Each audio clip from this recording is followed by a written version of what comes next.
Good afternoon class. अभी तक last class में हम लोगों ने स्केलर प्रोडक्ट पढ़ा था।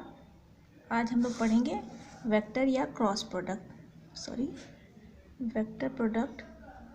वेक्टर प्रोडक्ट बोल दें या क्रॉस प्रोडक्ट बोलें। इससे पहले वाले में डॉट प्रोडक्ट पढ़ा था, या आप कहें सदिश गुणनफल।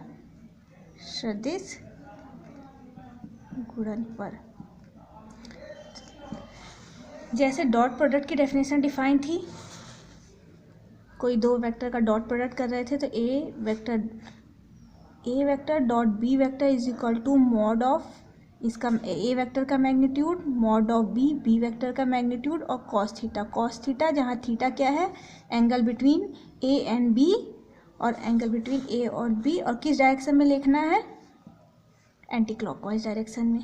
अगर ये वेक्टर ये है, ए है, ये बी है, तो दोनों के बीच का एंगल जो दिया हुआ है वो थीटा है, तो ये कॉस थीटा लिख देना है। इसी तरीके से अगर कह रहे हैं दो शून्योत्तर नॉन जीरो वेक्टर हैं ए और बी, तो उसका सदिश गुणनफल किससे डिफाइन होता है, A vector cross B vector. ये क्रॉस मीन्स क्या करना है हमें, सदिश गुणनफल क्या है, ये वेक्टर प्रोडक्ट है, और ये क्या था हमारा, स्केलर प्रोडक्ट था, या डॉट प्रोडक्ट या क्रॉस प्रोडक्ट, जो भी नाम से बोलना है बोल सकते हैं। इसको डिफाइन किया गया है mod of A vector mod of B vector sine theta and unit vector. अब ये देखें यहाँ डेफिनेशन, ये तो इसकी डेफिनेशन है, फिजिक्स में आप लोग ये यूज़ कर चुके होंगे, लेकिन यहाँ हम लोग क्या पढ़ेंगे, इसका बेसिक मीनिंग पढ़ेंगे। तो अगर कोई वेक्टर, ये देखें, नहीं ऐसे समझें, एक्स और वाई एक्सिस से ये वेक्टर अगर यहीं देख लें, ये वेक्टर अगर बी वेक्टर है, ये वेक्टर हमारा ए वेक्टर है, ये एंगल क्या है, थीटा है। ठीक है, इतनी चीज़ें दी रहती है। अब हमें पूछेगा ए वेक्टर क्रॉस बी वेक्टर बताइए, मतलब सदिश गुणनफल बताइए। तो सदिश गुणनफल बताने के लिए क्या करेंगे, मॉड ऑफ ए वो तो आराम से निकाल लेंगे जैसे निकाला जाता है, मॉड ऑफ बी का मैग्नीट्यूड निकाल लेंगे बी वेक्टर का, साइन थीटा एंगल दिया हुआ है साइन थीटा निकाल लेंगे। अब ये एन वेक्टर क्या है, एन हमारा मात्रक सदिश है, किसका मात्रक सदिश है, ऐसा वेक्टर एन है, एन इज यूनिट वेक्टर जो ए वेक्टर बी वेक्टर दोनों के ऊपर परपेंडिकुलर हो, ए के भी ऊपर परपेंडिकुलर हो और बी के ऊपर भी परपेंडिकुलर हो, ऐसा मात्रक सदिश है ये। अब इसकी डायरेक्शन बात होती है, जैसे अब कोई वेक्टर, जैसे अब हम मान लें ये एक वेक्टर बोल दिए, जैसे इससे समझें ये एक्स एक्सिस है, वाई एक्सिस है, जेड एक्सिस, तो अगर ए वेक्टर इधर है, बी वेक्टर इधर है, एक्स एक्सिस और वाई एक्सिस में, तो इन दोनों के ऊपर परपेंडिकुलर जेड एक्सिस है। जेड एक्सिस या तो ऊपर की हो सकती है या तो नेगेटिव वाली हो सकती है, दो हो सकती है। तो अब इसका डायरेक्शन कैसे डिसाइड होगा, डायरेक्शन हमारा राइट हैंड थंब रूल से चलेगा, फिजिक्स वाला same right hand thumb rule. मतलब हम लोग को कैसे चलना है, ऐसे देखें, एक मिनट, हाँ, राइट हैंड थंब रूल मतलब ए वेक्टर से बी वेक्टर की तरफ चलना है, राइट हैंड लेना है सबसे पहले, और उसके बाद ए यहाँ से स्टार्ट करना है, ये उंगली से टिप से ये ए पे रखना है और बी की तरफ जाना है, तो अंगूठा जिधर की ओर पॉइंट आउट करेगा वही हमारा क्या होगा, एन यूनिट वेक्टर का डायरेक्शन। ठीक है, जैसे देखें, अगर हम यहाँ देख ले रहे हैं, बना दे रहे हैं, ये ए वेक्टर, ये बी वेक्टर, चलिए देखिए ए वेक्टर बी वेक्टर, तो हमारा एन यूनिट वेक्टर क्या होगा, इन दोनों के परपेंडिकुलर। तो देखें ए से हम अंगूठा रखे, राइट हैंड लिया, ए से लेके बी की ओर गए, तो अंगूठा कहाँ जा रहा है, अपवर्ड, तो यूनिट वेक्टर कहाँ जाएगा, अपवर्ड। वही अगर हमें पूछे बी क्रॉस ए मीन्स हमें कहाँ जाना है, अब देखें, अब ऐसे अंगूठा चल रहा है, ये देखें ऐसे जाएगा ना, बी से ए की तरफ ऐसे चल रहा है, बी से ये बी पे है, बी से इधर की ओर, तो डाउनवर्ड डायरेक्शन। तो एन यूनिट वेक्टर का डायरेक्शन कैसे डिसाइड होगा, राइट हैंड थंब रूल से, right hand thumb rule, thumb rule, thumb हमारा क्या दिखाएगा, डायरेक्शन। और मूव कहाँ से करना है, जैसा क्रॉस दिया होगा, अगर ए क्रॉस बी दिया है तो ए से बी मूव करेंगे, अगर बी क्रॉस ए पूछेगा तो बी से ए मूव करेंगे। जो डायरेक्शन होगी वही एन यूनिट वेक्टर की डायरेक्शन होगी। तो यहाँ से हमें क्या समझ में आया, अगर हम बी क्रॉस ए निकालें तो उसकी वैल्यू क्या होगी, mod of B vector mod of A vector sine theta, angle तो सेम है, थीटा है। अब यहाँ एन यूनिट वेक्टर जो है वो देखें जस्ट इसके अपोजिट ना चला जा रहा है, ये ऊपर जा रहा था, अब ये जस्ट उसके नीचे, परपेंडिकुलर तो दोनों के हैं, या तो ऊपर या तो नीचे, मीन्स जो ऊपर वाला वेक्टर आया उसका नेगेटिव ही तो जाएगा। ऊपर वाला जो यूनिट वेक्टर हम लिखे हैं एन यूनिट वेक्टर, वो हमेशा इसके अपोजिट हो जा रहा है। तो मतलब हम लोग कह सकते हैं A cross B is equal to minus of B cross A, मतलब वो एक दूसरे के अपोजिट डायरेक्शन में आएंगे। और दूसरी बात, क्रॉस प्रोडक्ट करने पे देखिए, दो वेक्टर का क्रॉस प्रोडक्ट करें तो क्या मिल रहा है, एक वेक्टर मिल रहा है। देखें यहाँ पे उसकी मैग्नीट्यूड ये रह रही है और उसका डायरेक्शन क्या रह रहा है, एन यूनिट वेक्टर। तो मतलब दो वेक्टर क्रॉस प्रोडक्ट जब एक्सचेंज करेंगे तो साइन बदल जाएगी, लेकिन डॉट प्रोडक्ट में क्या होता था, साइन नहीं बदलती थी, क्योंकि वो नंबर एक मिलता था। नंबर चाहे आगे से पीछे मल्टीप्लाई करें या पीछे से आगे, उससे कोई फ़र्क नहीं पड़ रहा था। तो ये चीज़ याद रखेंगे, दोनों में डिफरेंस। अब दूसरी बात आई, जैसे हम लोगों ने इसमें क्या कहा था, A vector dot B vector is equal to mod of A mod of B cos theta. तो क्या करते थे हम लोग, कॉस थीटा की वैल्यू जब जीरो आती थी तो ये पूरा जीरो आता था। कॉस थीटा की जीरो मतलब थीटा इज इक्वल टू π/2 पे A vector dot B vector is equal to zero. और हम लोग क्या करते थे, परस्पर लंब में इसका यूज़ करते थे। सिमिलरली अब इसका यूज़ देखिए कहाँ जाएगा, अगर थीटा की वैल्यू जीरो हो जाए तो साइन थीटा तो जीरो हो जाएगी। तो मतलब ए वेक्टर क्रॉस बी वेक्टर भी तो जीरो हो जाएगा। ए और बी जहाँ जीरो नहीं है, A vector not equal to zero, B vector not equal to zero. Starting में ही बोल दिया शून्येतर हैं, शून्य नहीं है, शून्येतर सदिश हैं। तो मतलब आप क्या यूज़ करेंगे, अगर कोई दो वेक्टर एक दूसरे पे परस्पर लंब हैं तो हम लोग कहेंगे a dot b is equal to zero, a vector is perpendicular to b, परस्पर लंब। ए क्रॉस बी है means a vector is parallel to b vector, दोनों समांतर हैं। तो कोई भी दो वेक्टर को दिखाना हो कि वो समांतर है तो क्या करेंगे, उनका क्रॉस प्रोडक्ट जीरो दिखा देंगे, समझ में। और अगर जीरो आता है तो मीन्स वो दोनों वेक्टर क्या है, समांतर हैं। अगर दो वेक्टर का डॉट प्रोडक्ट जीरो आता है तो वो दोनों परस्पर लंब हैं। ये हमारे इतने कॉन्सेप्ट थे यहाँ तक के। अब आता है सेम इसी तरीके से यही यूज़ करें तब। अब देखें, आई वेक्टर क्रॉस आई वेक्टर क्या होगा, दोनों के बीच का, दोनों की दोनों समांतर हैं। अभी बोला कि दो वेक्टर अगर समांतर हैं तो उनका वैल्यू क्या आएगा, जीरो। तो इसका मतलब दो यूनिट वेक्टर को आपस में मल्टीप्लाई करेंगे तो क्या आएगा, जीरो। या इन जनरल अगर हम लोग यहाँ एक नोट लिख दें, ए वेक्टर क्रॉस ए वेक्टर क्या होगा, जीरो होगा। क्यों, क्योंकि साइन थीटा की वैल्यू क्या होगी, जीरो होगी। तो I dot A I cap cross I cap, J cap cross J cap, के कैप क्रॉस के कैप, इन सब की वैल्यू क्या होगी, जीरो होगी। ठीक है। अब बात आती है कि अलग अलग जब करें तो आई इंटू जे। अब डायग्राम हमारा आता है, बनाना पड़ेगा हमें, ऐसे बनाते हैं, यहाँ x लेते हैं, यहाँ y लेते हैं, यहाँ z लेते हैं। ठीक है, ये i वेक्टर है, ये j वेक्टर है, ये k वेक्टर है। आप समझने की कोशिश करें, याद करने का तरीका ही बता देंगे, ये बहुत इंपॉर्टेंट में आता है। i क्रॉस j क्या होगा, i क्रॉस j मीन्स हमें कहाँ से जाना है, mod of i mod of j, दोनों तो यूनिट वेक्टर हैं तो ये वाली वैल्यू तो कुछ नहीं आएगी हमारी, कहाँ गई, ये दोनों वैल्यू तो कुछ नहीं आएगी। साइन थीटा 90 डिग्री है तो 1 आएगा, 1 इंटू 1 साइन 90 डिग्री। अब n यूनिट वेक्टर क्या होगा, अब डायरेक्शन देखें, हमें क्या चाहिए, n यूनिट वेक्टर क्या होता है, ऐसे वेक्टर जो a और b दोनों पे परपेंडिकुलर हों और यूनिट वेक्टर हों। तो i और j पे दोनों पे परपेंडिकुलर कैसे जाएंगे, देखो आई से लेके जे तक जब चलेंगे right hand thumb rule use करो, आई से लेके जे पे जाना है, ऐसे जाना है। तो कहाँ जा रहा है, ऊपर की ओर जा रहा है, Z axis, positive Z axis मतलब। और हम लोग जानते हैं पॉजिटिव जेड एक्सिस का यूनिट वेक्टर क्या होता है, के कैप। तो मतलब आई वेक्टर क्रॉस जे वेक्टर की वैल्यू क्या होगी, के कैप।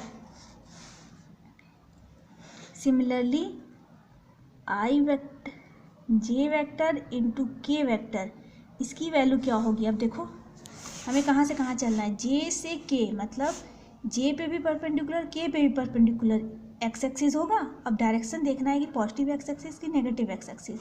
चल कहाँ से रहे हैं, देखो ऐसे बनाओ, यहाँ से यहाँ, यहाँ से यहाँ, मतलब पॉजिटिव एक्स एक्सिस। तो आंसर क्या आएगा, आई कैप। अब चलें के से आई तक, इसकी वैल्यू क्या होगी।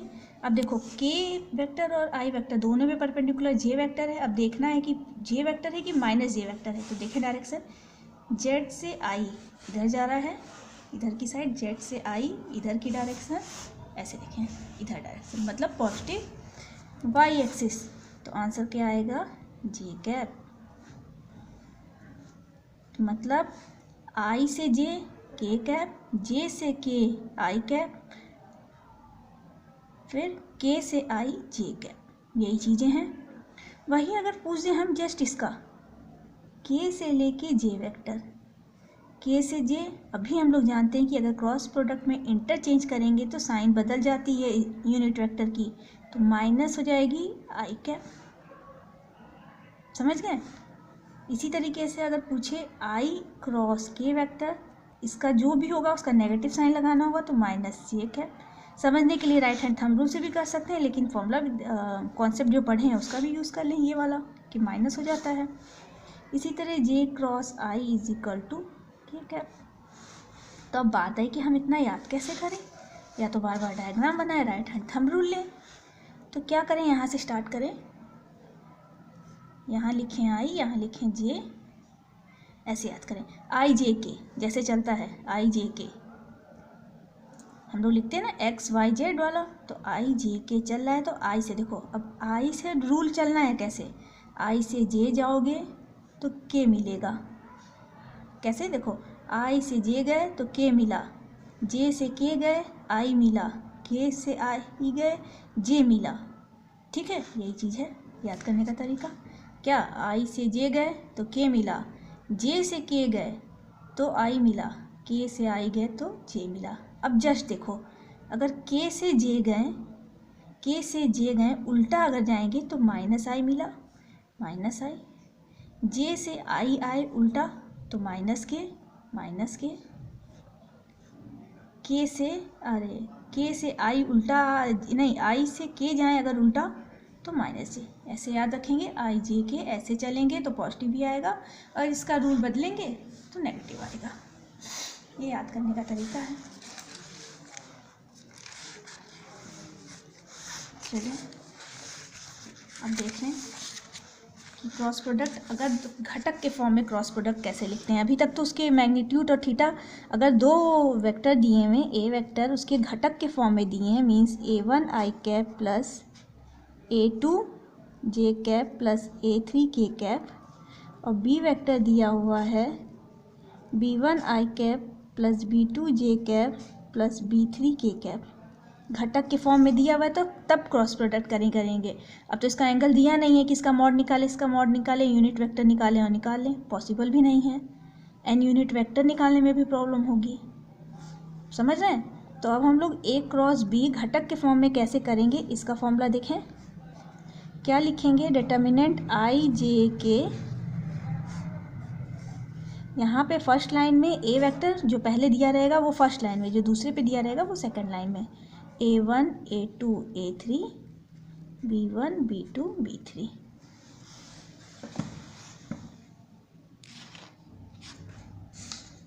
ठीक है, ऐसे आप लोग सॉल्व कर देंगे।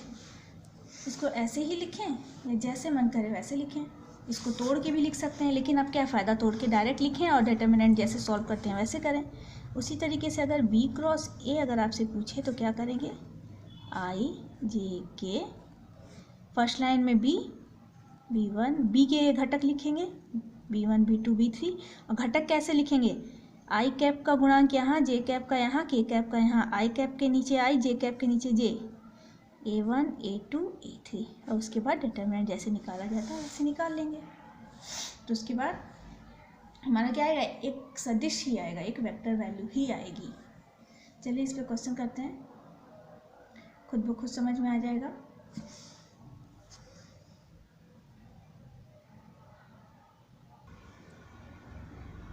चलो क्वेश्चन देखें। क्वेश्चन नंबर 1 है, कह रहा है ए वेक्टर दिया हुआ है हमारा i-7 जे कैप प्लस 7 के कैप, बी वेक्टर हमारा दिया हुआ है 3i कैप माइनस 2 जे कैप प्लस 2 के कैप। ठीक है, अब हमें क्या बताना है, A vector cross B vector, इसकी वैल्यू बतानी है। हम लोग जानते हैं A vector cross B vector, angle दिया नहीं है तो फॉर्मूला लगाएंगे नहीं, कौन सा करेंगे, घटक वाला फॉर्मूला यूज़ करेंगे, आई जे के कैप, जैसे ऊपर बताया।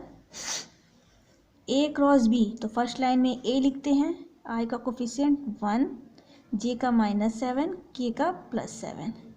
बी में आई का कोफिशिएंट 3, जे का -2, के का +2।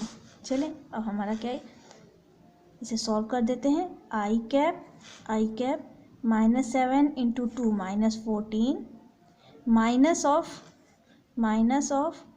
-2 इंटू 7,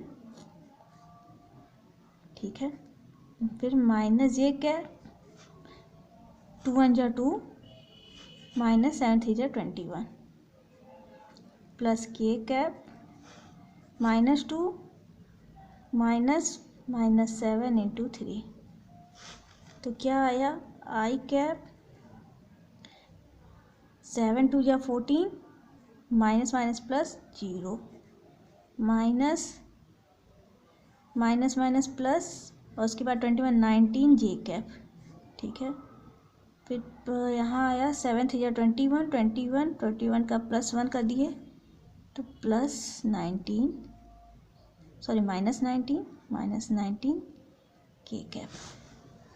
ये हमारा क्या आ गया, A vector cross B vector, simple है। और क्या करना है, अब हमें बोल रहा है कि ए क्रॉस बी वेक्टर जो आया है उसकी क्या निकालें, मॉडुलस वैल्यू, उसका मैग्नीट्यूड बताएं, परिणाम ने परिमाण बताना है, मैग्नीट्यूड। तो क्या करेंगे, √0 है, इसको डायरेक्टली हम 19 जे कैप माइनस 19 के कैप लिख देते हैं। 19 का स्क्वायर करेंगे, 19 का स्क्वायर प्लस फिर -19 का स्क्वायर, 19 स्क्वायर बाहर निकाल लेंगे तो 19 बचेगा, और उसके बाद यहाँ 1 बचेगा प्लस 1 बचेगा, मतलब 19√2 हमारा आंसर आ जाएगा।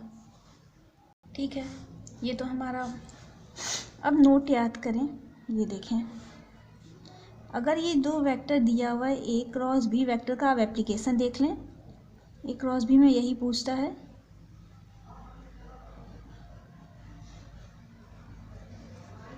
मान लीजिए ये ए वेक्टर दिया हुआ है, ये बी वेक्टर दिया हुआ है, ठीक है, को ऐसे बना दे रहे हैं, ये हमारा बी वेक्टर दिया हुआ है, ये ए वेक्टर दिया हुआ है, ठीक, ये थीटा एंगल दिया हुआ है, यहाँ से आप ये जोड़ दें और यहाँ से एक परपेंडिकुलर ड्रॉ कर दें, ठीक है, ठीक। तो मतलब कोई दो एडजेसेंट साइड किसी ट्रायंगल की दी हुई है, किसी त्रिभुज की दो एडजेसेंट साइड कॉमन वाली रहेगी, मतलब इसी बिंदु से दोनों स्टार्ट हो रहे हैं, ए और बी, और थीटा उसका एंगल है।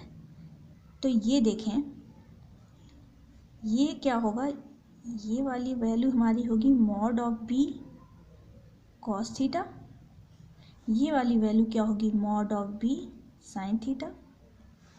समझ रहे हैं ना, यहाँ से यहाँ तक का मैग्नीट्यूड क्या होगा, मॉड ऑफ बी, और मॉड ऑफ बी हम लोग जानते हैं, अगर ये थीटा दिया हुआ है तो ये क्या होगा, मॉड यहाँ से लेके यहाँ तक की वैल्यू m लिख दें, अगर ये ए बी सी, तो किसी ट्रायंगल ए बी सी में एम ए की वैल्यू क्या होगी, mod of B sine theta.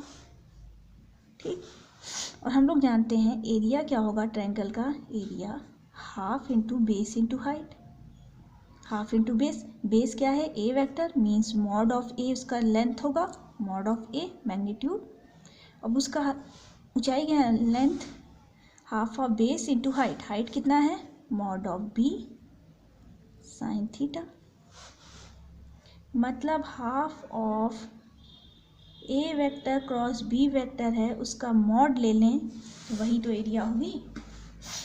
मतलब हम लोग किसी भी त्रिभुज का अगर उसकी दो भुजाएं दी हुई हैं, दो भुजाएं किस फॉर्म में दी हुई है, सदिश फॉर्म में दी हुई है, तो हम उसकी एरिया कैसे निकालेंगे, उसका क्रॉस प्रोडक्ट कर देंगे और उसका क्या ले लेंगे मॉडुलस, उसकी वैल्यू।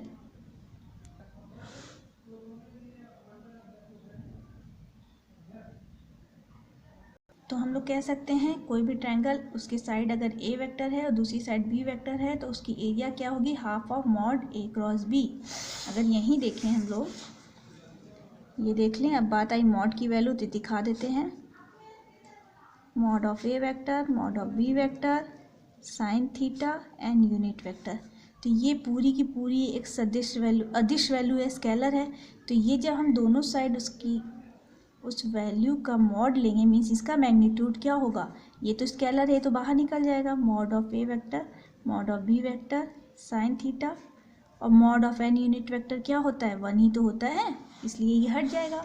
तो मॉड, ये हमारा एरिया ऑफ ट्रायंगल क्या होगा, किसी त्रिभुज के क्षेत्रफल क्या होगा, ए क्रॉस बी का जो मॉड लेंगे मतलब उसका मैग्नीट्यूड जो होगा उसका हाफ कर देंगे, वही होगा। वहीं अगर हम लोग देखें,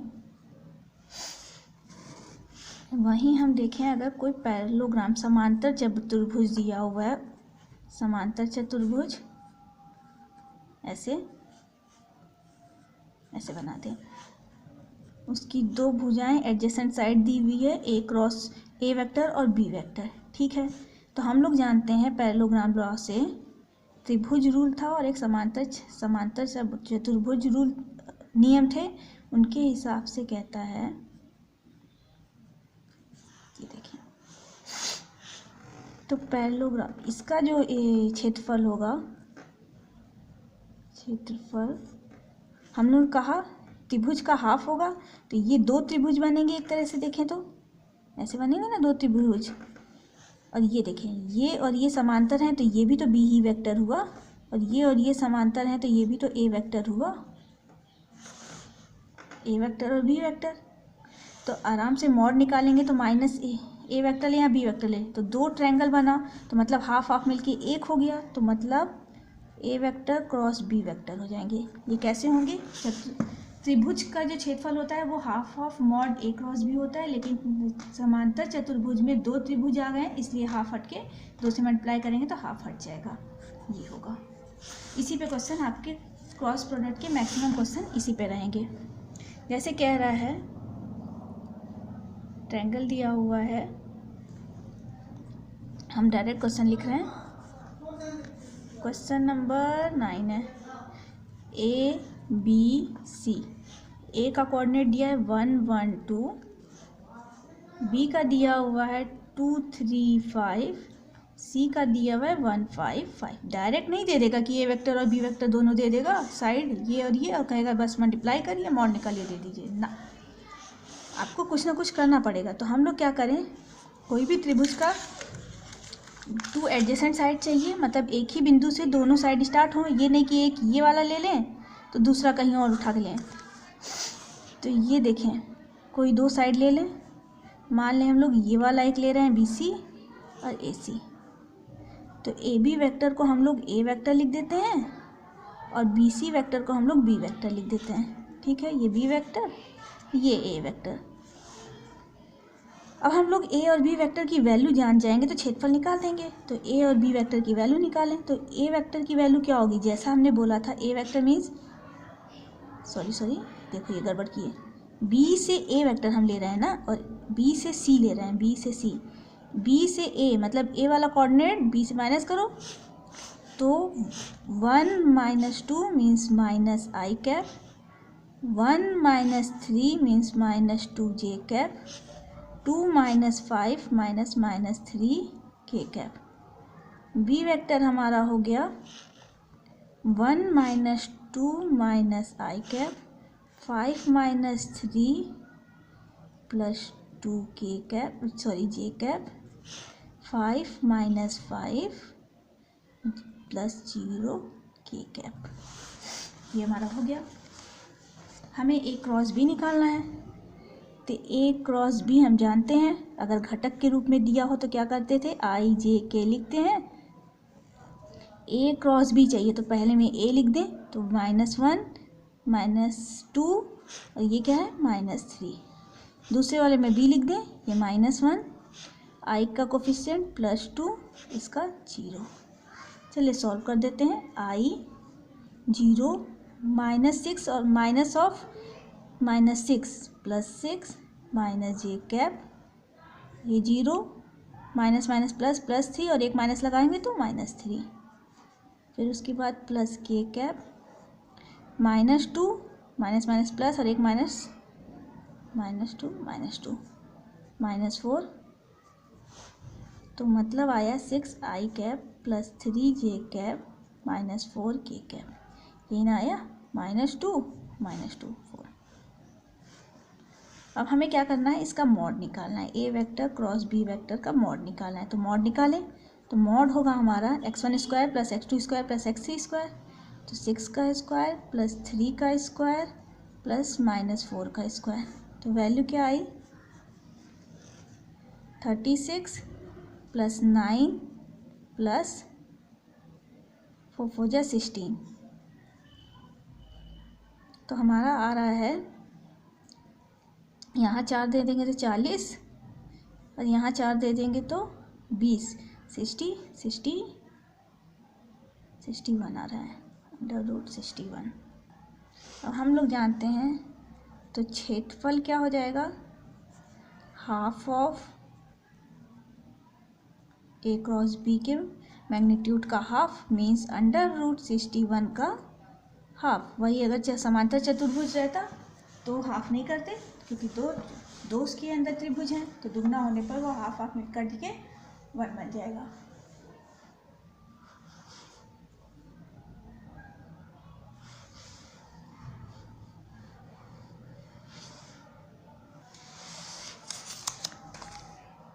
चलिए क्वेश्चन एक और देख लें।